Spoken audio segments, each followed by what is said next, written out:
This single action tells you everything you need to know about Megan's malignant narcissism, and I'm going to prove it to you step by step. On the surface, it looks like a sweet, loving gesture, but when you peel back the layers, you'll see it for what it really is. Cruelty, humiliation, and control all dressed up as affection, and once you see it, you'll never unsee it. But before we begin, here's the intro. Welcome to Revealing the Narc. Join me as I highlight narcissistic traits in celebrities and public figures. Everything here is in my opinion and not professional advice. If you enjoy the analysis, please like and subscribe. Hi everyone, welcome back. I wasn't really going to talk about this entire incident, the post that Meghan made celebrating Harry's birthday, but then I stumbled upon an article and Meghan did this action incredibly cruelly, and I'm going to prove it to you. First, let me set the stage for what happened. The first article we'll go through was in the Daily Mail, and it was titled Bad Hair Air Day. Harry, Meghan Markle mocked for posting 10-year-old picture of a bouffant, I think that's how you pronounce it, bouffant, Duke of Sussex, to mark his 41st birthday. So here's a comparison of the two pictures next to each other. The left one is the raw file, or not the raw file, like the raw unedited image, as far as we know, unedited, and the one that Meghan herself posted. And according to this article, the picture here dates back to his 31st birthday, which would have been 10 years ago, 2015.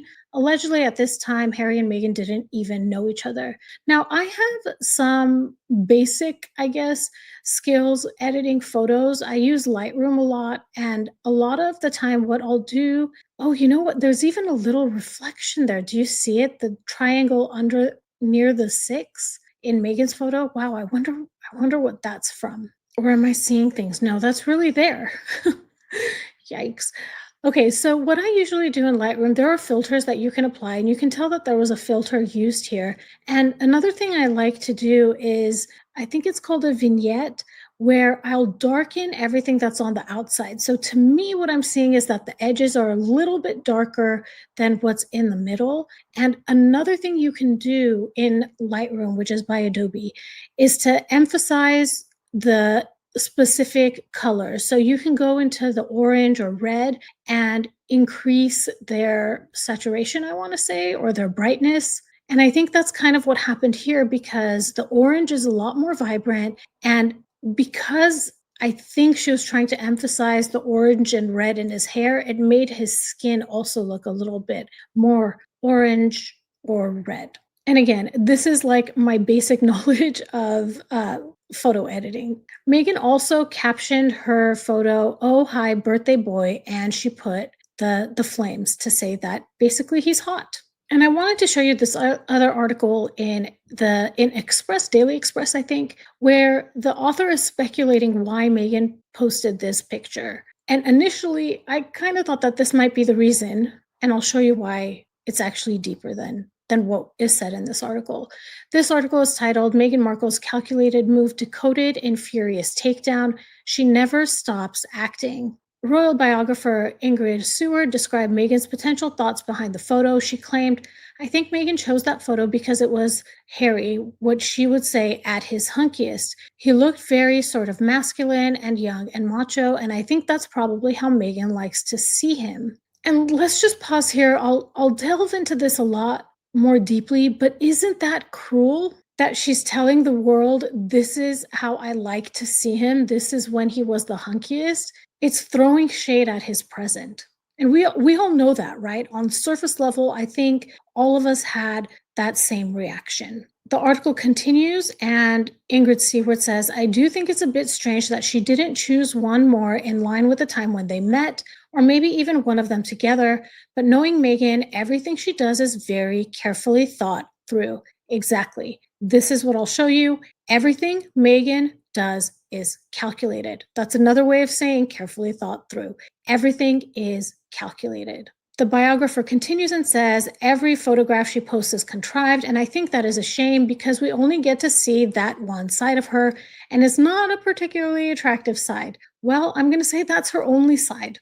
She's incredibly inauthentic, and what comes across is inauthentic, which is who Meghan is, in my opinion. Now, this is the article that really had the red flags waving for me. It was published in Radar Online and is titled Prince Harry's Hair Drug Impotence Risk Doesn't Matter as He's Trapped in Sexless Marriage with Meghan Markle.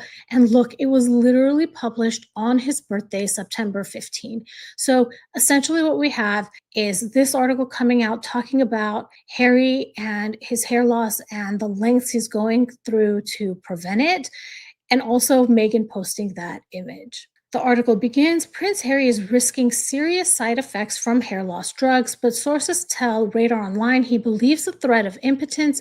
It doesn't matter because his marriage to Meghan Markle is already, I don't know if I'm allowed to say that word, I bet I am, but I'll say it, is already sexless. So notice the split here. Meghan makes sure that the cameras see a marriage that's warm, happy, even hot. But when you hear that Harry is shrugging off intimacy like it doesn't matter, this is a hallmark sign of a relationship with a malignant narcissist. Publicly, she's selling a fantasy. Privately, he's resigned. And when image is that carefully controlled, you know connection has been replaced by performance. This actually makes me think back to Invictus earlier this year, where there was a lot of PDA that Meghan was displaying, and there were reports coming out that Harry was so confused. And it's because he wasn't getting that type of treatment behind closed doors. So when they show up to this public event, he's not used to Meghan displaying this affection, and he's stunned. He's caught off guard. And just to reiterate, that's because that intimacy doesn't exist behind closed doors.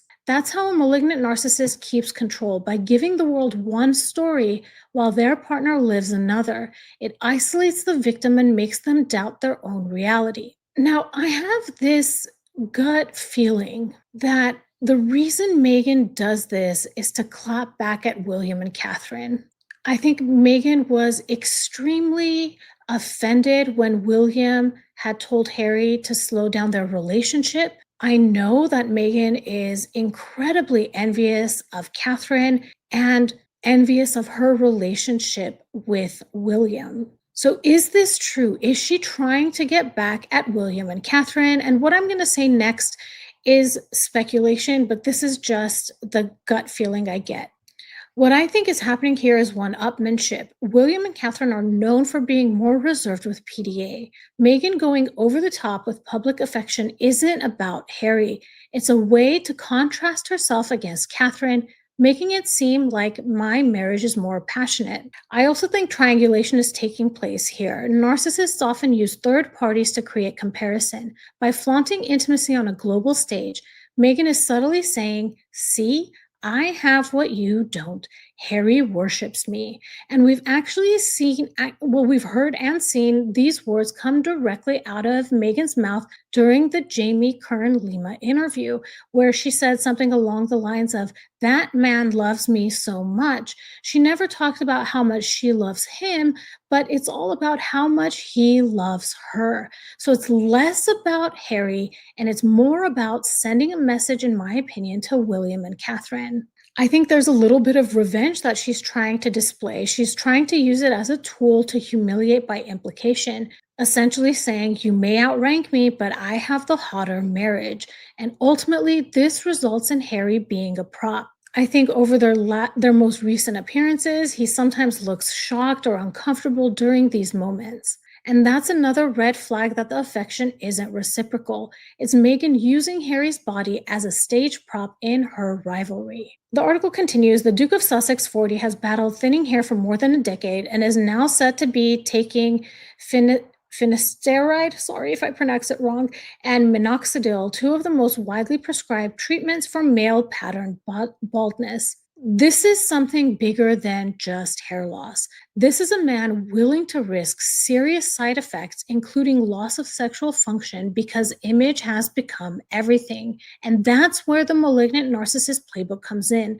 The more insecure and dependent he feels, the easier it is for Meghan to control the narrative. She gets to project passion in public while he shrinks in private. And I think these hair loss treatments tell us a lot. His insecurity is amplified. It hits at his image and masculinity. If Harry is medicating for it, It points to deep insecurity, something a malignant narcissist partner could exploit, saying things like, "You're lucky I'm with you, and you're not attractive without me." There's also dependency that's building here. If Harry believes these drugs are necessary to keep up with Meghan's image driven world, it reinforces dependency. He's altering his body to meet her standards or public comparison. What I wanted to do next is show a couple of pictures of Harry throughout the years. Now, in no way am I body shaming or trying to make light of his hair loss. The reason I want to point this out is because of Harry's mind frame when he probably saw that Instagram post.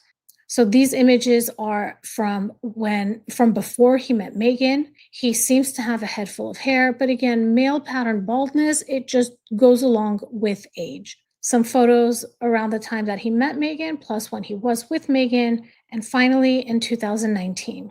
So what I want to say here is when you look at Harry from 2013 through 2019, you can see that there's a clear progression of his hair loss.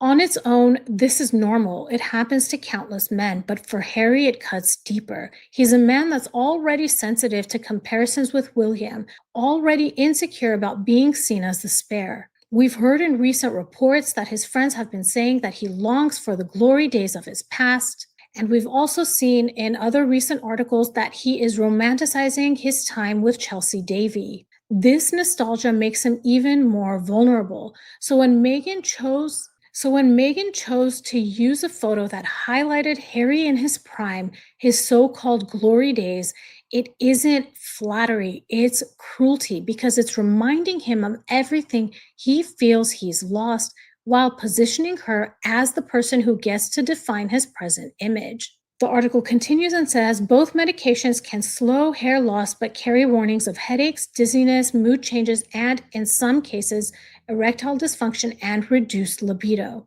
And I wanted to go look up exactly what these two medications are used for. Is it truly a genetic reason? And it is. So these treatments are standard and specific for androgenetic alopecia, which is also known as male pattern baldness. Just to be more specific, finasteride works by blocking the conversion of testosterone into DHT, the hormone that shrinks hair follicles in genetically predisposed men, and minoxidil is a topical vasodilator that helps stimulate hair follicles, prolonging the growth phase. So these two drugs are doing two different things. One is making sure that the hair follicles don't shrink, and the other is making sure that there is blood supply essentially going to the hair follicles. So what does this really mean for Harry? The cause of his hair loss is genetic, something completely outside his control, and that's important because when you're already insecure, losing control over your appearance can cut even deeper. Now, add the fact that these drugs carry side effects tied directly to masculinity and intimacy. Even the possibility of reduced libido or dysfunction plants a seed of self-doubt. For someone like Harry who already struggles with confidence and comparison, this seed can grow into shame. And shame is exactly the lever a malignant narcissist can pull to keep him feeling small, dependent, and easy to control.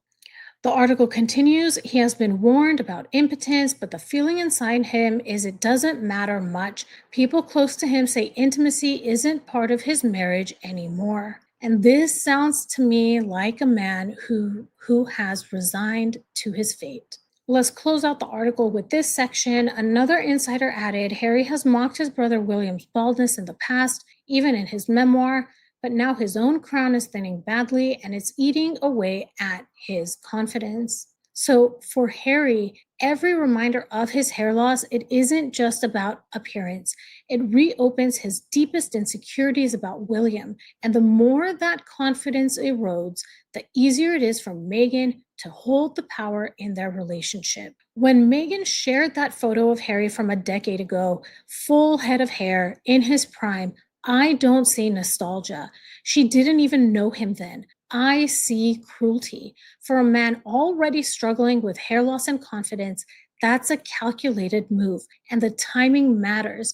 This happened right after Harry went to the UK and met with his father. This is not coincidence. This is punishment. And that's malignant narcissism at its core, humiliation dressed up as a sweet gesture. I want to close out this video giving you 4 reasons why Meghan posting this fits malignant narcissism. And I want to give you a couple of examples for each of these that you may have experienced. The first is weaponized insecurity. Harry's hair loss is a raw, painful insecurity, something his friends say is eating away at his confidence.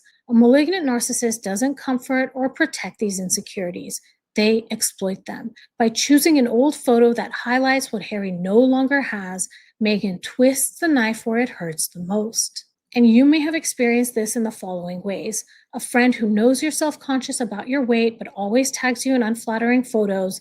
A partner who jokes about your acne, your balding, or stretch marks right when you're most vulnerable. A parent who brings up your worst grades or failures at every holiday gathering, or a boss who points out your weaknesses in meetings to knock you down, even if you're excelling otherwise. The next is image control over reality. To the outside world, it looks like a loving throwback. That makes Meghan look adoring and nostalgic. But because she never even knew Harry during those days or during those years, the act rings hollow. It's not about memory, it's about control. Malignant narcissists thrive on presenting one image to the world while inflicting another reality on their partner. And here are some ways you may have experienced this. A friend who posts smiling selfies with you but talks behind your back to others.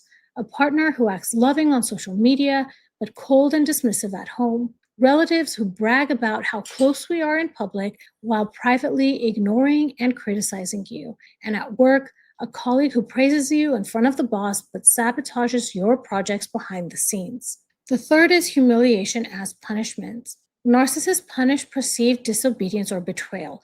Harry's trip to the UK and meeting with his father could have been seen as disloyal. Instead of open confrontation, Meghan punishes him covertly by making him feel small, humiliated, and dependent, all under the guise of affection. This is cruelty dressed as kindness, a hallmark of malignant narcissism. And you may have experienced this through a friend who jokingly mocks you in front of others whenever you say no to them, a partner who withholds affection or intimacy after you've spent time with friends or family they don't like, a sibling who brings up your most embarrassing story in every group setting as payback for when you stand up to them, and at work, a manager who excludes you from an important meeting because you question them, then make sure that others know. And finally, this is isolation through gaslighting.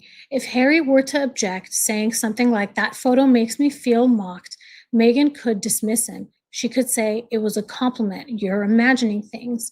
That gaslighting isolates him further, making him doubt his own instincts and feel crazy for sensing the cruelty. And you may have experienced this by a friend who hurts you, then says, "You're too sensitive, I was just joking." A partner who says something cruel, then insists you misheard or imagined it. A parent who denies every a parent who denies every a parent who denies ever saying something painful that you clearly remember. And at work, a coworker who undermines you, then acts shocked and innocent when you confront them. And this isn't just about Harry. Many of you have probably lived these same dynamics, whether it was a friend tagging you in your worst photos, a partner performing love on Instagram while being cold at home, or a boss humiliating you for speaking up. That's why understanding these red flags matter.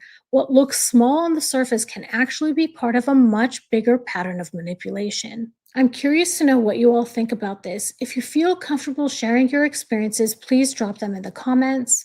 I appreciate you all so much. If this was interesting to you, please like and subscribe. Hit that notification bell so you'll know every time I drop a new video. Thank you so much for watching. If you enjoyed this video and you're looking for a meaningful way to support something beyond the screen, I'd love for you to consider making a donation to the National Domestic Violence Hotline in lieu of super chats and super stickers.